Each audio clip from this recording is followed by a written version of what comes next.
Hello guys! Dito nga pala sa video na ito ay kukuha kami ng tapalang at bago nga kami makakuha ng tapalang ay kakailanganin natin dito ng itak. Yung itak gagamitin natin pangguhit doon sa mga putikan at eto nga pala yung mga kasama natin. Bago nga kami makarating doon sa aming pupuntahan ay kailangan muna naming sumakay dito sa bangka. Ito nga sa lugar namin, ang tawag namin sa ganitong uri ng bangka ay dilos. Ito nga yung bangka na walang pakaway kaya kinakailangan mo ditong manimbang ng maayos dahil kung hindi ay baka naman ikaw ay gumuyan gewang. Sa inyo nga palang lugar mga mare, anong tawag niyo sa ganitong klase ng bangka? Dito kasi sa amin ay dalawa lang ang tawag namin dito. Pwedeng baruto o kaya naman ay dilos. Pero mas kilala dito yung salitang dilos. Dahil awan, yun lang yung kinagisnan namin. Yung pupuntahan nga pala namin ay medyo may kalayo-layuan at kinakailangan talaga naming sumakay sa bangka para makarating kami doon. Dahil kung lalakarin namin ay medyo matagal din dahil malayo nga yung pupuntahan. Nung mga kabataan ko pa nga ay lagi din nga ako sumasama ka na tatay at saka ka na papa pangunguhan ng tapalang. Minsan pa nga ay sihi. Pero syempre may mga times din na talaga namang hindi la ang sihi at tapalang yung nakukuha namin dahil meron din kaming nakikita ng mga lungga ng alimango kaya naman kinukuha na rin namin at sayang din naman. Sa pagkuha nga namin ng tapalang, ang kasama ko diyan ay yung bunso kong kapatid at yung aking partner sa buhay. Tamang-tama nga din naman at ngayong araw ay sakto at low tide kaya makakakuha kami ng tapalang kahit medyo may kalayuan nga itong aming pupuntahan ay hala sige go!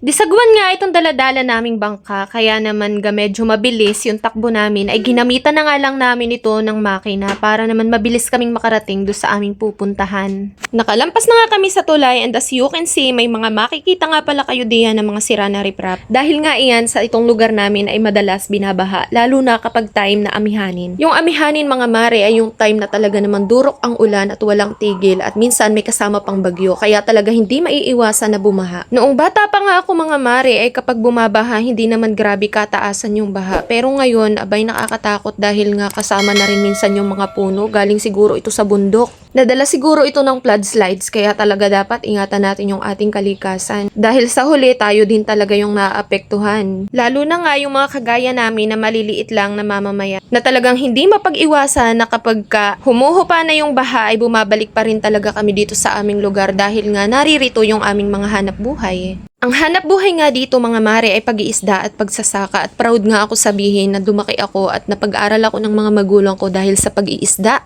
At mabalik nga tayo dito sa ating pangunguhan ng tapalang at talaga namang medyo mahaba-haba na rin yung aking naikwento at marami na rin kayong nalaman. Abay, dito nga pala sa lugar na ito, sa Malalanggas, ay may nakapag-ulit kay tatay na may nagtaan daw dito ng lambat. Aba, di babalikan niya at kanyang kukunin yung kanyang lambat ay hindi na makita at nadudoon na pala sa taas ng puno at iniakyat na ng nahuling sawa.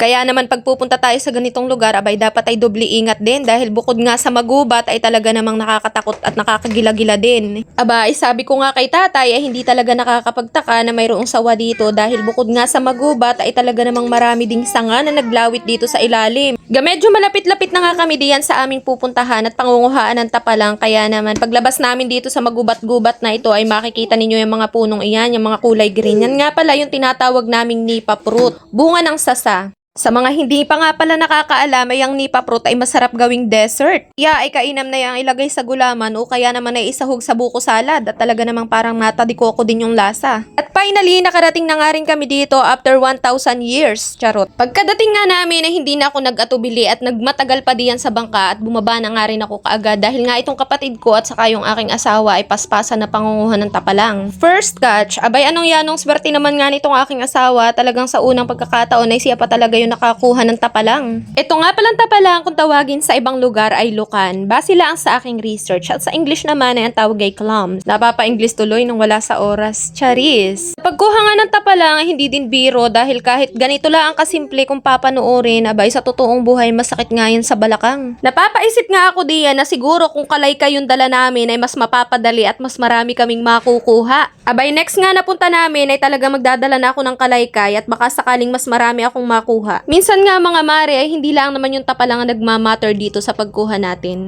Dahil ewan ko, para sa akin mas nare-relax ako kapag sumasama ako sa ganito, pangunguha ng mga pang-ulamin. At saka iba rin talaga yung saya kapag nagagawa mo yung mga dati mong ginagawa nung mga bata ka pa.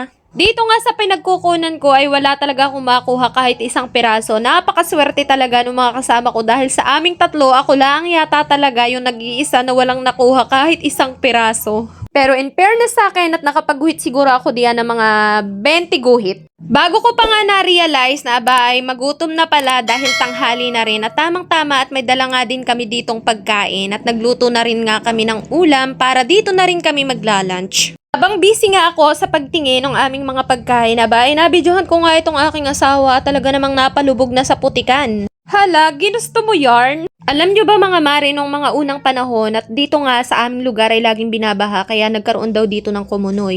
Marahil nga ito totoo yung mga sabi-sabi noon na dito nga daw sa aming lugar ay may kumunoy. Aba, ay sa dami nga namang beses na kami ay binabaha at di laging natambak dito yung mga banlik. Kaya kung mapapansin ninyo ay napakalalim na nung ibang side ng mga putikan. At nakakatakot din talaga dahil sabi nga nung aking asawa ay minsan ay napapalublob pa nga daw siya doon sa putikan na hanggang liig talaga mismo. Kumakain na nga rin pala ako ng mga time na iyan at halasigi pa rin nga itong mga kasama ko sa pangunguhan ng tapalang at ako nga ay talagang inabot na ng gutom kaya inuuna ko na muna yung pagkain ko dito sa bangka. Kain po tayo mga mare. Sa pagkuha nga pala ng tapalanga di syempre kailangan mo lang guhit-guhitan yung mga lusak or yung mga putik na part. Tapos kapag ka parang may naramdaman kayo na tumunog or parang nakatama kayo ng bato hukayin mo at pwedeng tapalang na yung iyong natamaan. Medyo nakakarami na rin nga ng nakukuhang tapalang itong aking mister at ako naman dito sa isang side ay hala sige, busy ako sa pag-inom ng tubig, ginawang picnic yarn. At ang ending talaga mga mare ay hindi na ako nanguha ng tapalang diyan at yung mga nahuhukay ng tapalang nung aking asawa at nung aking kapatid ako na nga lang yung naninimot at nilalagay ko dito sa aming bangka.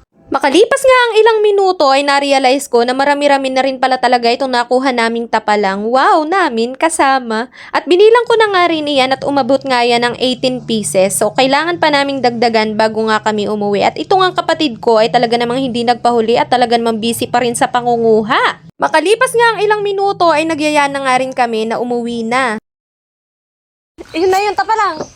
Ha? Hindi, meron doon na, sa may bandang baba. At tapos na po ang aming tapalang serye. Bye!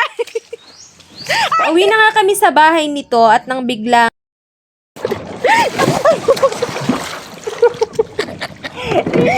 Katagilid ka lang eh. Aray ko! Sakit! Ulog! Aray! Baba! Pwede pa ako, baba? Nakauwi naman kami ng safe, kaya naman abangan nyo po sa next vlog namin kung paano namin lulutuin itong mga tapalang, lukan, or clams sa aming next video. Salamat po sa panonood. Bye-bye! Ingat!